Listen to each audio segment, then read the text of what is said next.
So today I'm going to talk about The Critical Journey, one of my absolute most favorite books by author Janet O. Hagberg. And it is my favorite book about the stages of the life of faith. Stage one. Stage one in the life of faith, according to The Critical Journey, is the recognition of God. That's where you first come to an awakening and awareness that there is a higher power other than yourself. And you start to not only become aware, but to start to recognize and create a relationship with this higher power, basically, with God. Stage two in the life of faith is known as the life of discipleship.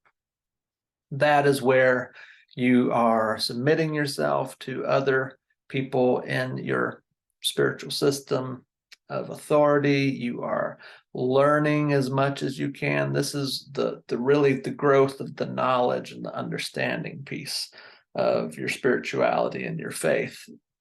And this is where others are pouring into you more than you're pouring in necessarily to others. You're being discipled, as some would say. Stage three in the life of faith is what's known as the productive life. The productive life, that's where you've been poured into, you've planted a lot of seeds and watered that seed, and now that seed is starting to grow, and you are just on fire for God. You are doing all the things. Maybe you're leading a small group or a Bible study, or you're leading meditations.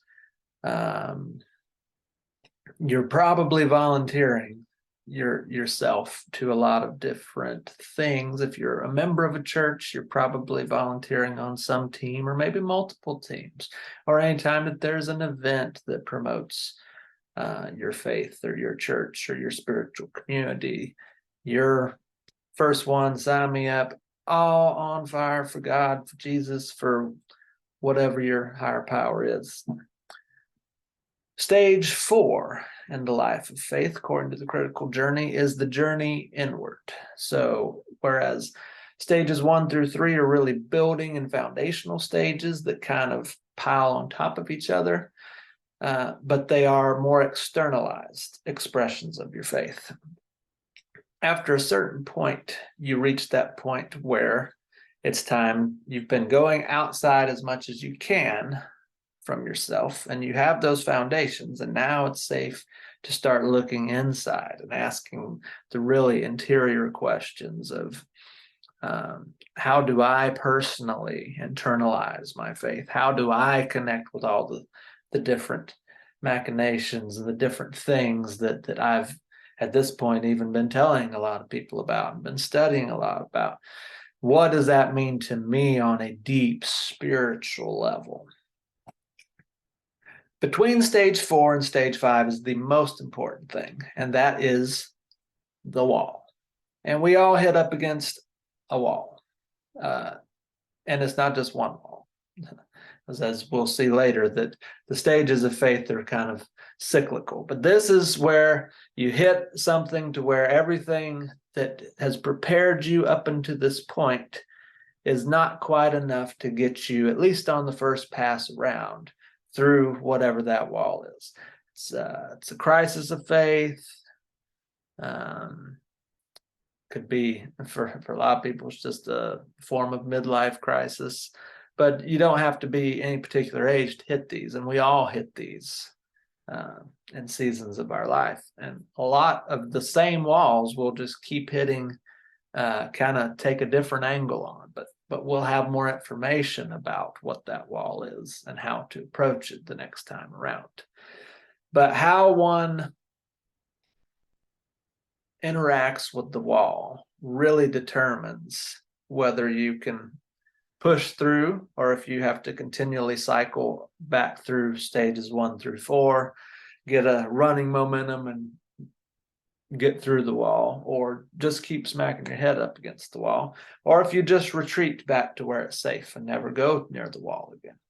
That kind of and different personality types have more of a draw to do one of those things more than others. Stage 5 in the life of faith is the journey outward.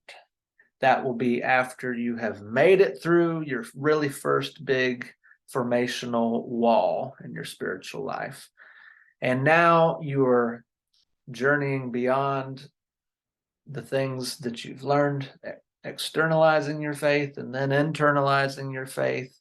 And now you are living out your faith in a very, not just a head way and not just an internalized way, but you're externalizing the combination of those two things mixed with the journey information that you have by doing the things you needed to do to get through that major wall, which is something that is ultimately going to be helpful in your relationships and everything going forward, and something you'll probably share a lot about. And that will be a new connecting point for you with other people as you connect with other people who've had similar journeys and hit their own walls. You'll suddenly start to build newer relationships with different types of people, and people that you'll connect with on a deeper level that have been through maybe not anything like your journey, but the fact that they've been through some hardships and stuff and made it through the other side is going to be a connecting point for you. And you'll also probably have a desire to minister to people who are at their own walls now and be able to be an encouragement to them because, hey, you were able to get through yours, so they can get through theirs.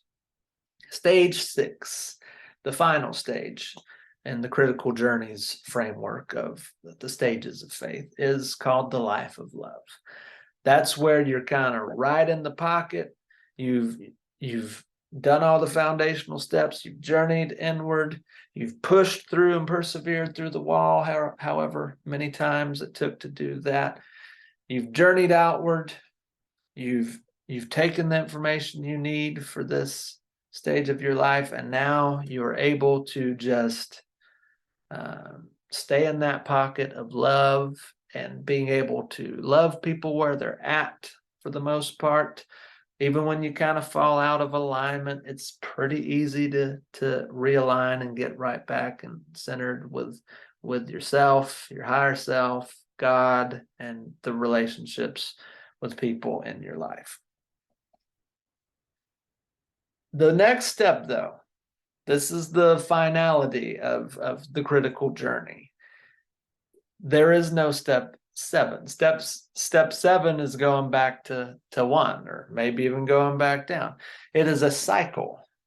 The critical journey poses this framework so that every one step, no one is higher or greater than another.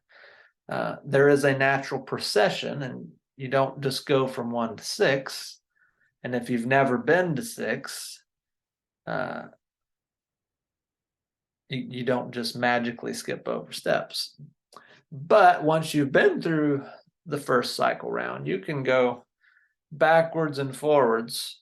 And that's true of all stages. You can kind of cycle back through every stage you've been through previously. But once you've kind of made it through one hard cycle, you can find yourself going forwards and backwards, only since you've had the fluid momentum that has taken you through. Now it's not as much of a staying in any one or feeling like you have to cling to any one more than another.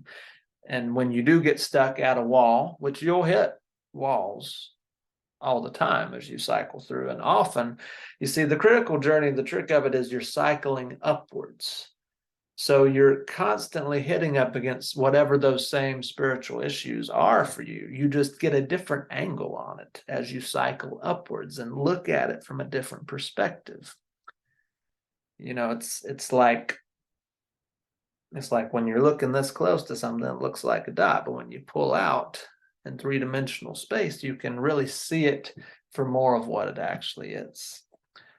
And that's just the spiritual truth of the spiritual journey, and what Janet Hagberg calls the critical journey.